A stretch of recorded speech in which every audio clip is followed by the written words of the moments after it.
Fala, meus holders favoritos, vocês estão bem? Sejam muito bem-vindos ao canal Investindo aos 30.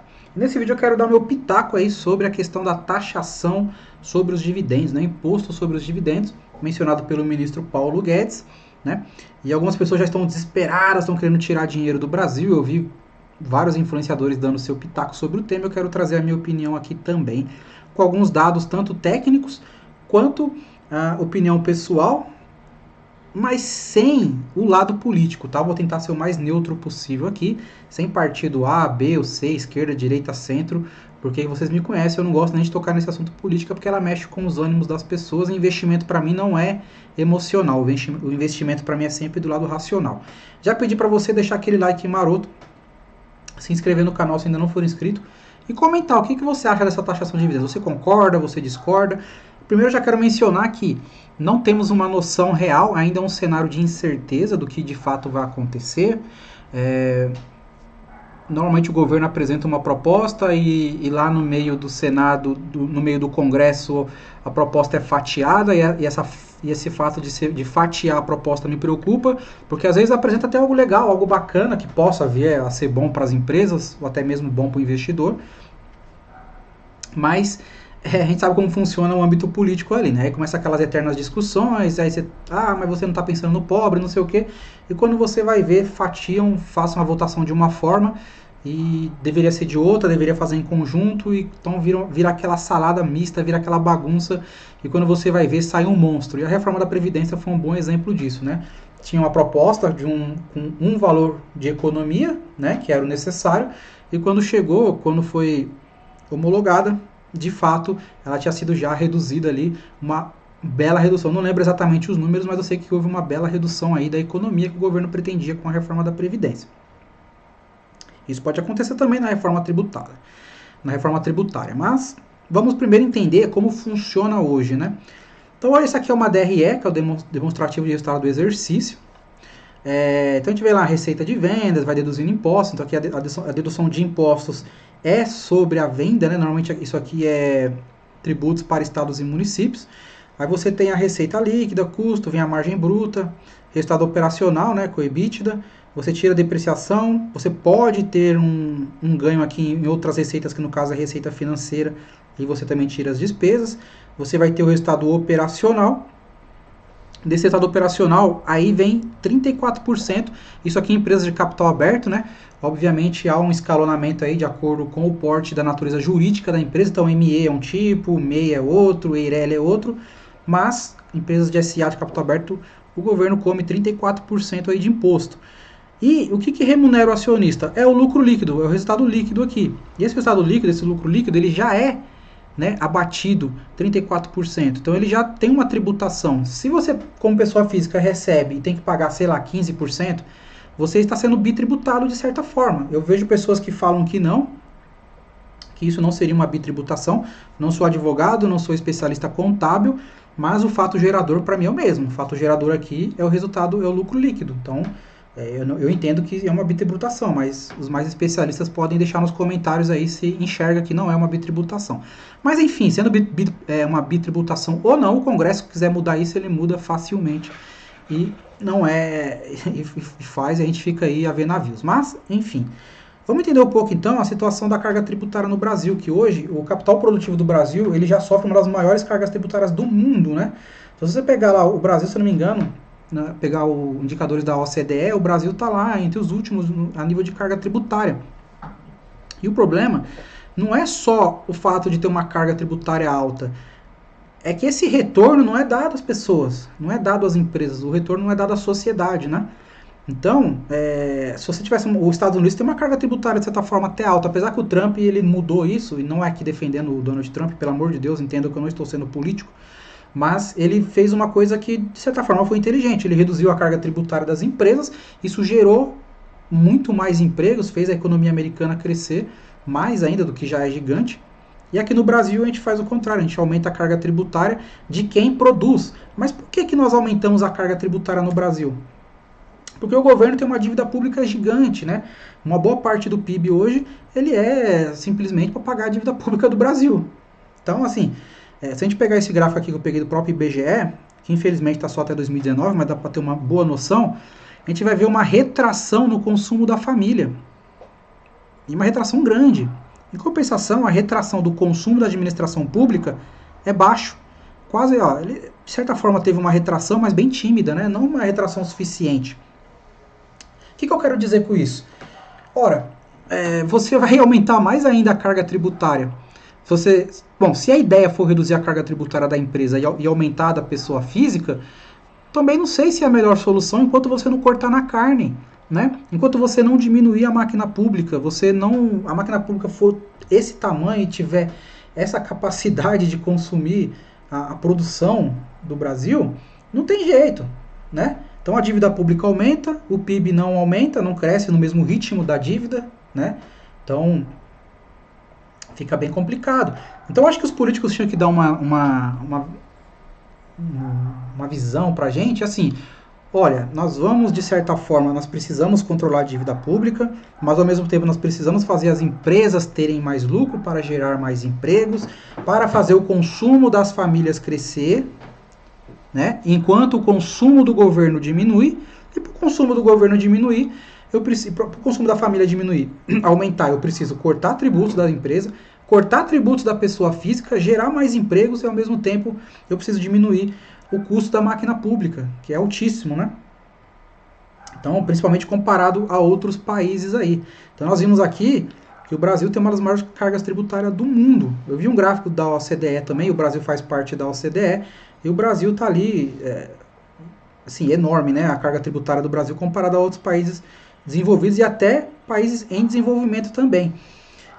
Então, a mensagem que os políticos tinham que dar é essa, olha, vamos primeiro mexer com a gente aqui, fazer uma ampla reforma administrativa, né? Tem que privatizar algumas empresas, não acho que todas, mas algumas empresas ineficientes precisam ser sim privatizadas. Eu sei que esse assunto dói algumas pessoas por causa do funcionalismo público, mas, gente, ou faz isso ou a gente vai continuar indo pro buraco, não tem jeito. Então, não adianta você só jogar nas costas das empresas, e nas costas da empresa, nas costas da pessoa física, enquanto a máquina pública for esse monstro que ela é. Não vai adiantar. Não vai adiantar você aumentar imposto, porque o Brasil não aguenta mais imposto. A gente já está no limite, assim. Você tem que baixar imposto, não aumentar mais impostos, né? Então não adianta, você tira da empresa e coloca para a pessoa física, na minha opinião, mas fica elas por elas, a questão do dividendo. Mas essa não é a solução final, isso não vai resolver de certa forma o problema do Brasil, tá? Enquanto o governo não fazer, o governo que eu digo, todo o governo, né? Você tem lá, não falo só governo, não falo o governo presidente Jair Bolsonaro, estou falando de todos os governos que já existiram no Brasil, né? Estou falando como um todo, a União Federativa Brasil. Enquanto tiver tudo isso aí, enquanto tiver corrupção, né? Enquanto os nossos impostos não tiverem um retorno decente. Então você pega países desenvolvidos, tem retorno, às vezes tem até impostos altos, sim, né? Mas o retorno para a educação, para a saúde, ele é dado. Aqui no Brasil você não vê. Então aqui no Brasil você paga muito imposto, o seu consumo diminui, o seu consumo como família diminui, o do governo aumenta, aí ele vai lá, coloca mais impostos para você pagar, você já está por aqui, porque você não sabe de onde mais tirar dinheiro, né? Você vê o seu dinheiro sendo desvalorizado, muitas vezes por conta até da própria inflação, de certa forma controlada nos últimos anos, mas sempre é um fantasma que assombra aí, né? Então é complicado. E aí, eu trouxe aqui uma simulação, ouvindo algumas entrevistas de alguns liberais do próprio governo, como seria esse elas por elas, né? E aí seria um cenário neutro. Então eu vou trazer aqui, eu coloquei números baixos para ficar meio óbvia a explicação. Obviamente isso aqui não é assim que funciona muito na prática, mas é mais para ficar entendido. Então quando você quer passar uma mensagem mais clara e objetiva, você usa números baixos, tá? Então vamos imaginar uma empresa que ela distribui 100% do lucro dela, ou seja, o payout dela é de 100% e que ela tenha 100 ações, tá? E aqui um exemplo de uma DRE basicamente, tá? Então você tem o lucro antes do imposto de renda, esse é o cenário atual, então um lucro de R$1.000. Aí você vai ter o imposto atual, 34%, e o lucro líquido de R$660. Quanto que você, investidor, vai receber de dividendo, contando que seria 100% de payout? R$6,60. O cenário neutro, né? Você teria os mesmos R$1.000, o imposto da empresa baixaria para 22%, ela teria mais lucro, só que aí teria 7,80 aqui, né, agora de dividendo, só que você pagaria 15% de imposto de renda pessoa física, um exemplo, né, não sei se é isso aqui é um cenário hipotético, um cenário neutro. Você pagaria 1,20, né, dos 15%, sobraria os mesmos 6,60. Então isso aqui seria um cenário neutro, um cenário ideal, entre aspas, né? Mas igual eu falei, não adianta só você fazer isso. E outra coisa que me preocupa é o prolabore, né, dos pequenos investidores, né, dos sócios ali. Porque eles tiram o lucro deles também, e eles teriam que ser taxados nesse lucro. Ah, Álvaro, mas eu já vi algumas pessoas falarem, ah, Álvaro, mas a pessoa, ela também, muitos pequenos empresários quebram porque não faz caixa. Gente, quem sou eu para julgar se o cara tem que fazer caixa ou não? Eu não sei a necessidade dele, eu não sei quantos filhos ele tem, eu não sei quanto tempo da vida dele ele dedicou àquele negócio, né? Então, às vezes o cara tira todo o lucro, porque, mesmo tirando todo o lucro da empresa, às vezes ele fica devendo, né? Então ele foi lá, pagou funcionário, pagou as despesas, pagou o imposto devido, tirou o lucro dele, é justo. Não sou eu que vou ficar julgando se o cara tem que fazer caixa ou não, né? Então eu me preocupo bastante também com essa questão com o pequeno empresário.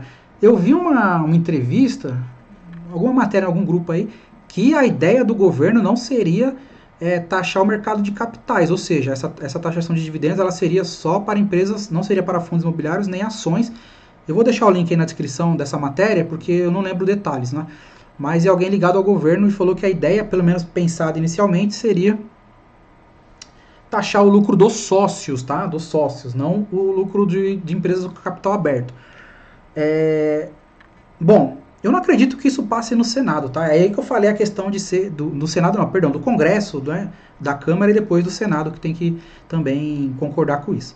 Quando começam essas discussões, aí começa a oposição, aí vem o governo, e começa aquela discussão toda, e vai criando um monstrinho.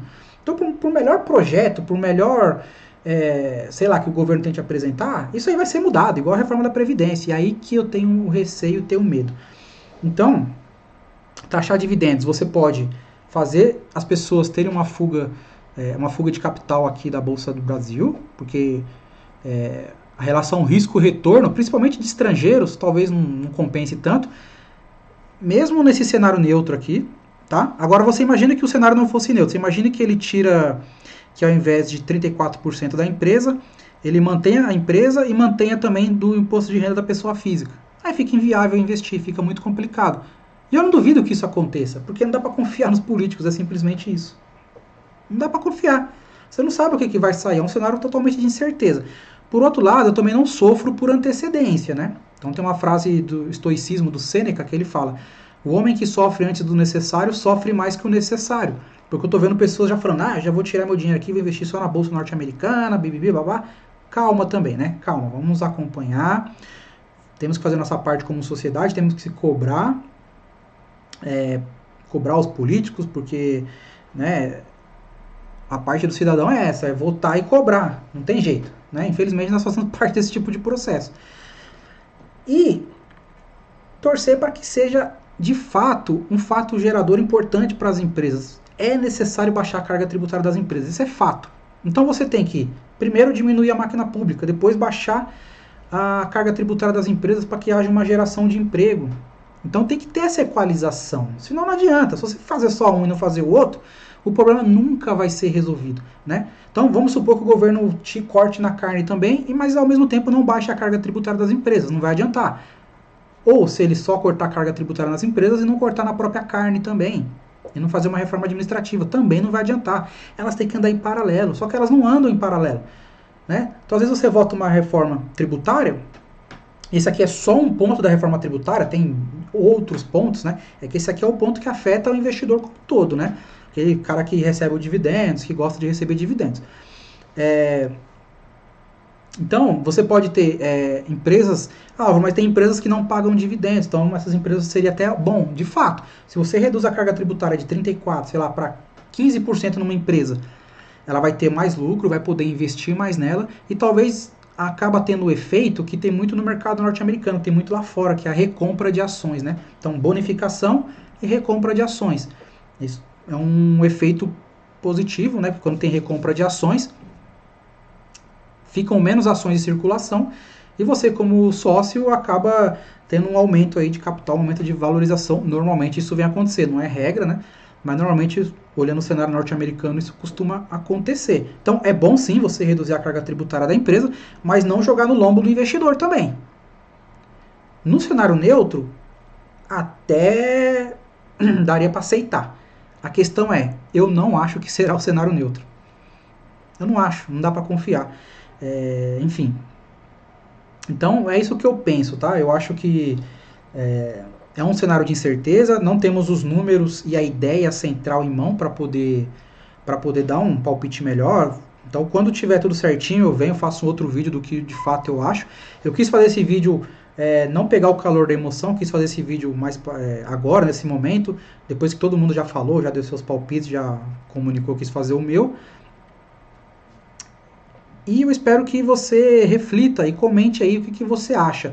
Só peço que não haja brigas políticas, discussões de político A ou B, porque o cenário do Brasil não é de hoje, não é de ontem, não é de 4 anos atrás, de 10 anos atrás. É um cenário que a gente vem vivendo, né? E o empresário é visto como o empresário é o malvadão da história, né? Quem gera emprego, quem gera o capital produtivo no Brasil é visto como sempre como o malvadão da história, sendo que o cara corta no lombo dele aqui, ó, 34%. Isso sem contar imposto em folha, sindicato, um monte de coisa, impostos que são descontados direto na fonte lá do produto quando tem a venda. Então, assim, é um monte de coisa. O empresário no Brasil aqui, o cara tem que se virar nos 30, né? E mesmo assim ele é visto como malvadão. Então, temos que ter, sim, uma reforma tributária e temos que ter também uma reforma administrativa, senão não adianta. Eu não sou inocente ao ponto de ser otimista. Eu não consigo ser otimista nesse sentido. Porque eu estava otimista na reforma da Previdência e acabou não saindo da forma que parecia que seria bom, né? E o que me garante que agora também não aconteça o mesmo, né? Mas não vamos sofrer por antecedência. Vamos aguardar o desenrolar da coisa, tá bom? Então, eu sou o Álvaro Vinícius, esse é o canal Investindo aos 30. Espero que você tenha gostado do conteúdo. Comenta, dê o seu like e se inscreva no canal. Um forte abraço, muita saúde para você, para sua família e até breve.